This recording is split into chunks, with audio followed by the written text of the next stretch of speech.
Hi, this is Jennifer holding the camera. This is Jennifer Musto from Front Row Reviewers Utah. My husband Craig, who is also a reviewer for Front Row Reviewers Utah and is so supportive to me, and he is now having his own questions as an English teacher. He's got some stuff for Scott that I didn't think of. So here we go. On your market, set, go. There are a lot of people who are familiar with some of the more read Dickens stories. Sure. I just finished David Copperfield and found that very interesting. We love Pip and the whole story of Great Expectations. We just saw Oliver here not too long ago. They're fun and they're his mainstream. How would this compare with those? Yeah. No intimidation here, trying to answer literary questions to a literary teacher. He's really smart, Right. don't worry. This is, yeah, it's not more of a, I wouldn't say it's by any means a lighthearted piece like some of those other pieces of literature that you describe. It's much more serious and a much more commentary on social injustices. It's a commentary on Christianity and Christian values. It's actually considered, as you're probably aware of, as a Christian allegory in a lot of circles. I don't want to say too much for people who haven't seen it. I don't want to give up what happens in the show, but the idea of sacrificing for the benefit of other people, elevating yourself to help other people. And I think it deals with some really difficult themes that people relate to.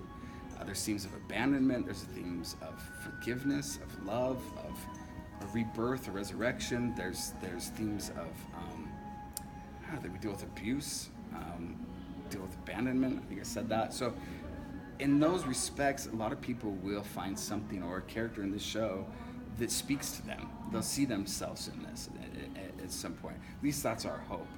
And I think for me, that makes this one particular piece of literature, for me, one of our greatest pieces of classic literature. Because of the importance of the story that he tells, that is just as relevant, if not more so today than when he first penned it. Sounds great. We also saw a connection, perhaps on one level at least, with the Scarlet Pimpernel, which a lot of people will have seen maybe multiple times. How would you compare those two? That's a really, really good question. And you know, it's funny you bring Pimpernel up. I got to meet Jill Santoriello last May in New York, and she's been working with me through this process. She's in constant communication, talked to me about the script and some of the characters. She's the she's writer. the playwright and the composer. She wrote the whole thing. Right. She actually started writing this when she was 15 years old. Wow. And it premiered on Broadway about 25 years after that. Wow. So it's a Hope life for all work of for her. us. She's very, very passionate about it. And she's worked with Frank Wildhorn a little bit. Nice. And he wrote a song for the PBS concert version they did of this. But as the composer of the Broadway musical Scarlet Pimpernel, kind of an interesting connection. I think it differs in that Pimpernel, they seek out to save a class of people, which is very admirable and really great. When you think about the French Revolution, it was really terrible because the things that they did and were sometimes worse than the things that were being done to them, and they were doing it to their own people.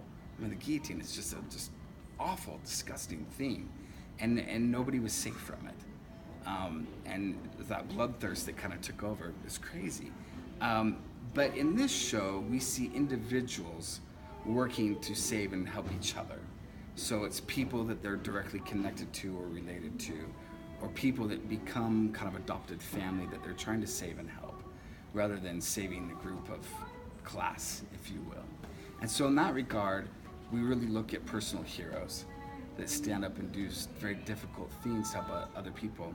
One of my favorite characters is Darnay, who grows up in as far as the aristocratic society, and sees how awful it is, sees the awful things that his uncle does, the Marquis Saint-Evremond, and leaves that all behind. Goes to London to be a school teacher, gives away his inheritance to help a family and a lower class family, and tries to start a new life. And that's where the story starts to get really connected and very interesting in the story. Cool. So, yeah. That's great. I also just recently read The Count of Monte Cristo, which is set within the same time frame, the same geography. Yeah. And it just, if those are the kind of stories you like, Yeah. you're definitely going to love this. Yeah, it's true. Yeah. Well, thank you. I Thank really you very appreciate much. that.